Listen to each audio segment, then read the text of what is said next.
আসসালামু আলাইকুম। Welcome back to শিল্লাস সাজেশন। আজকে আবার হাজির হয়েছি নতুন একটা ভিডিও নিয়ে। আজকের ভিডিও গর্ভাবস্থায় 5 মাসে বাচ্চা কিভাবে বেড়ে ওঠে।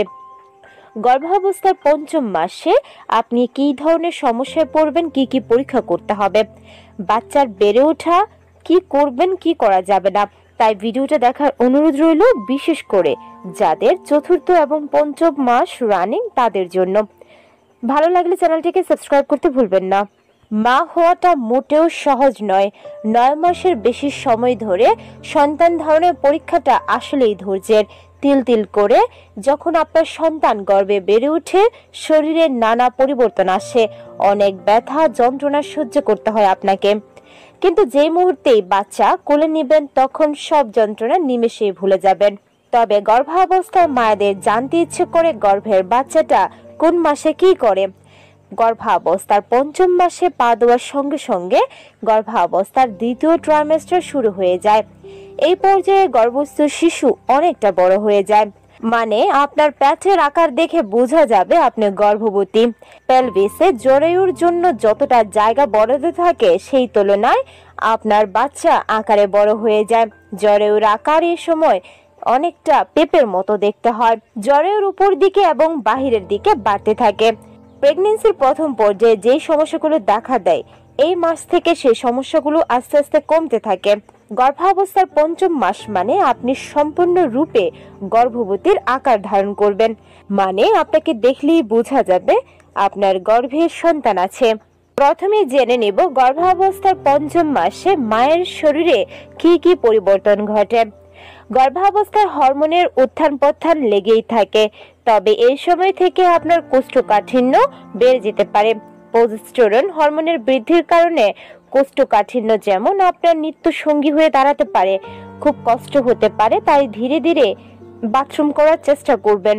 তাছাড়া জরায়ুর আকার বৃদ্ধি পাওয়ার সঙ্গে সঙ্গে তা ডায়াফ্রামের উপর চাপ সৃষ্টি করে, ফলে নিঃশ্বাস প্রশ্বাসে অনেক সমস্যা দেখা দিতে পারে, এমনকি শ্বাসকষ্ট হতে পারে।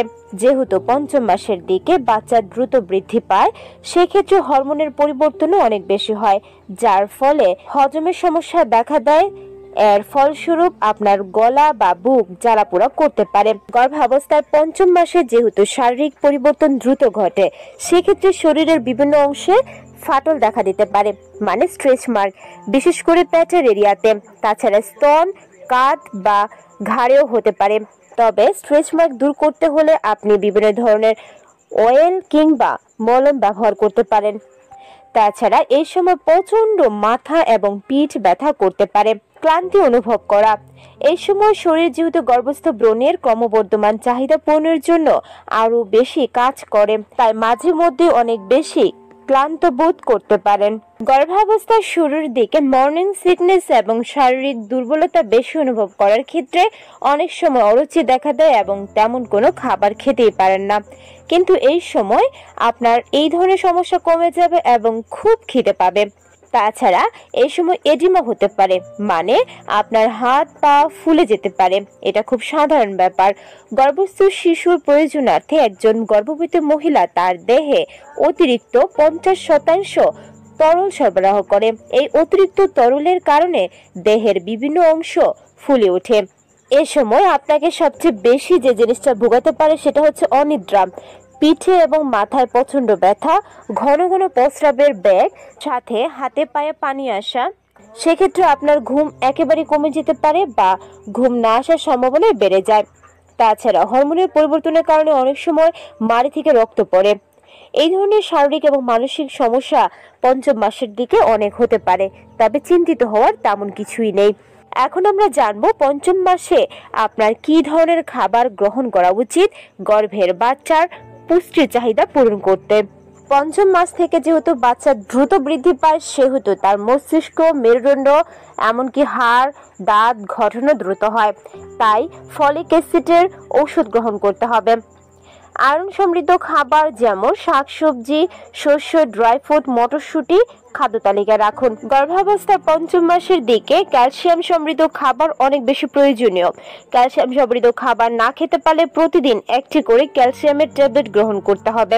খাদ্য তালিকায় যোগ করুন ভিটামিন এ সমৃদ্ধ খাবার, যেমন কমলা লেবু, হলুদ শাকসবজি যেমন মিষ্টি আলু বা গাজর। গর্ভস্থ সন্তানের মসৃণ শারীরিক বিকাশ সুনিশ্চিত করতে ডাল সমৃদ্ধ বাদাম, ছোলা, কটেজ চিজ, দুধ, ডিম খেতে হবে। আপনার ডায়েটে ভিটামিন সি সমৃদ্ধ খাবার যেমন সাইট্রাস ফল, স্ট্রবেরি, টমেটো, ব্রোকলি যোগ করুন, যা দাঁত, মাড়ি ও হাড় শক্ত করে। তাছাড়া গর্ভের বাচ্চার দৃষ্টিশক্তি বৃদ্ধি করতে ভিটামিন ডি বেশি করে খেতে হবে। ডি এর অন্যতম উৎস হচ্ছে দুধ। এখন জানবো পঞ্চম মাসে শিশুর বিকাশ কেমন হয়। গর্ভাবস্থার পঞ্চম মাস হলো 17 থেকে 20তম সপ্তাহ। শিশু খুব দ্রুত বেড়ে ওঠে। এই সময় গর্ভস্থ ভ্রূণের আকার একটি কলার সাইজের হয়। শিশুর ওজন প্রায় 5 থেকে 10 আউন্স বা 140 থেকে 300 গ্রাম হতে পারে। শিশুর দৈর্ঘ্য প্রতিদিন একটু একটু করে বড় হতে থাকে। এই সময় গর্ভস্থ শিশু প্রায় 8 থেকে 12 ইঞ্চি লম্বা হয়ে ওঠে। পঞ্চম মাসের দিকে বাচ্চা ঘোরাফেরা করার জন্য পর্যাপ্ত ফাঁকা জায়গা পায়, তাই এই মাসে বাচ্চা নির্দিষ্ট কোনো জায়গায় থাকে না। এই মাস থেকেই বাচ্চা হালকা নড়াচড়া শুরু করে। তবে প্রথমবার গর্ভবতী হলে নড়াচড়া বোঝাটা আপনার পক্ষে কঠিন হতে পারে। প্যাচের মধ্যে বাচ্চা স্ট্রোকের মতো ধাক্কা, গ্যাসের মতো বুদবুদ বা সুড়সুড়ি লাগতে পারে। এরকম মনে হলে বুঝতে পারবেন আপনার বাচ্চা সুস্থ আছে এবং নড়াচড়া করছে। এই সময় ব্রণের শরীরে ল্যানোগো বা সূক্ষ্ম লোম দ্বারা আবৃত হতে শুরু করে। মাথার চুলও তুলনামূলক দ্রুত বাড়ে। তাছাড়া ব্রু, চোখের পাতা গঠিত হতে শুরু করে। শিশুর হার্ট রেটও দ্রুত উঠানামা করে। হার্ট রেট ওঠানামার সাথে সাথে গর্ভের বাচ্চার যৌনাঙ্গ বা যৌনির বিকাশও ঘটে থাকে। তাই এই পর্যায়ে আল্ট্রাসাউন্ড করলে আপনি গর্ভের বাচ্চার লিঙ্গ জানতে পারবেন। এখন জানবো পঞ্চম মাসে কি কি পরীক্ষা নিরীক্ষা করতে হবে। সাধারণ পরীক্ষা হিসেবে ব্লাড প্রেশার মাপা, গর্ভবতী এবং বাচ্চার ওজন পরিমাপ করা, প্রোটিন ও সুগার লেভেল জানতে ইউরিন টেস্ট করা, তাছাড়া গর্ভবতীর উচ্চতা পরিমাপ করা। অন্যান্য পরীক্ষার মধ্যে অন্যতম হচ্ছে আল্ট্রাসাউন্ড করা। আল্ট্রাসাউন্ডের মাধ্যমে ব্রণের কাঠামোগত অবস্থান বা অস্বাভাবিকতা লক্ষ্য রাখা হয়। ডাক্তার এই সময় স্ক্যানের মাধ্যমে সন্তানের মুখ, চেহারা, আঙ্গুলের পাশাপাশি হার্টবিটের ছবিও দেখে, যার ফলে বাচ্চা কেমন আছে সেটা বুঝতে পারে। পঞ্চম মাসে শিশুর সুস্থতা অবস্থান এবং প্লাসেন্টার অবস্থান যাচাই করার জন্য এই স্ক্যান করা হয়।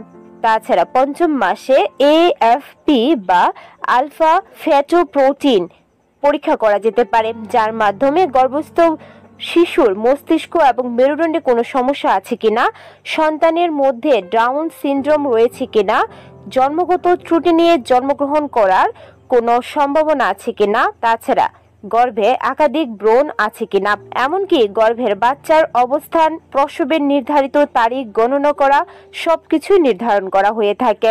আশা করছি ভিডিওটা দেখে ক্লিয়ারলি বুঝতে পেরেছেন গর্ভাবস্থায় পঞ্চম মাসে গর্ভের বাচ্চা কিভাবে বেড়ে ওঠে। অবশ্যই এই সময় নিজের প্রতি অনেক বেশি যত্নশীল হওয়া উচিত। পুষ্টিকর খাবার বেশি করে খেতে হবে, পর্যাপ্ত পানি পান করবেন, মিনিমাম 8 ঘন্টা ঘুমাবেন, তাছাড়া হালকা ব্যায়াম করতে পারেন। আশা করছি ভিডিওটা দেখে একটু হলেও উপকৃত হয়েছেন। ভালো লাগলে চ্যানেলটিকে সাবস্ক্রাইব করতে ভুলবেন না। আল্লাহ হাফেজ।